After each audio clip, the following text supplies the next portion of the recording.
দুধ দিয়ে গোসল করে যুবদল নেতার বিদায়। ২৪ ঘন্টার মধ্যেই আবার রাজনীতিতে ফেরার ঘোষণা দিলেন তিনি।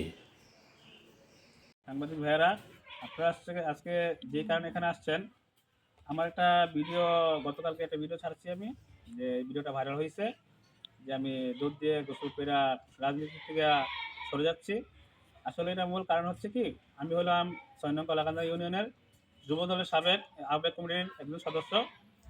আর এই দল থেকে বিদায় নেওয়ার আমার মূল কারণ হলো কি, যে আমাদের দলের কোনো লোক বা দলের কোনো নেতাকর্মী আমার প্রতি যে অন্যায়টা করা হয়েছে তারা ওদের সাথে সম্পৃক্ত না।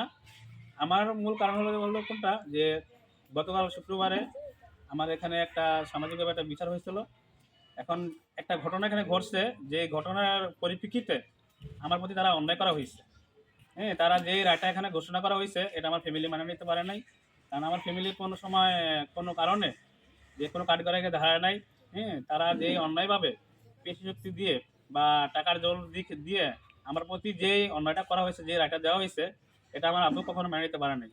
আমার আব্বুর এই হাঁটু টাকার অবস্থা, এবং সে মনে করেন যে আমাকে বলছে যে তোকে আমি সন্তান হিসাবে স্বীকৃতি দেবো না। হ্যাঁ, আমার মনোনয়ন পিছনে যদি আমি যদি মৃত্যু ঘটে আমার কিছু হয়, এটা জন্য তুই দায়ী। সেই কারণে আমার দুঃখে কষ্টে আমি এই কাজটা করছি, যাতে যেখানে আমার দলের কোনো কর্মী বা কোনো নেতা বা যারা আমার ভাই বন্ধু যারা আছে তাদের কোনো ইয়ে নাই, দোষ নাই।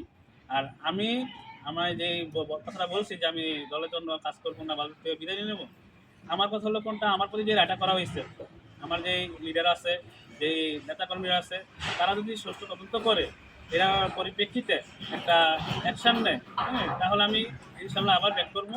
আবার আমার প্রিয় দল, হ্যাঁ, জাতীয়বাদী দল বিএনপির সাথে আমি কাজ করবো এবং যুবদলের সাথে কাজ করবো, যাতে করে যে আমরা যেই ১৭ বছরে যেই ত্যাগ প্রতিজ্ঞা বা আমি যে রাজনীতিতে অংশগ্রহণ করছি ১৮ সাল থেকে, এই ৮ বছর ৯ বছর যে কষ্ট বা যে পরিশ্রম আমি দিয়েছি, সামনে ইনশাল্লাহ আবার দেবো। এই বলে আমি আমার কথা শেষ করতেছি। হ্যাঁ, আপনারা সবাই ভালো থাকবেন। আর আমাকে যদি দুঃখ করে থাকি মাফ করে দিবেন সবাই।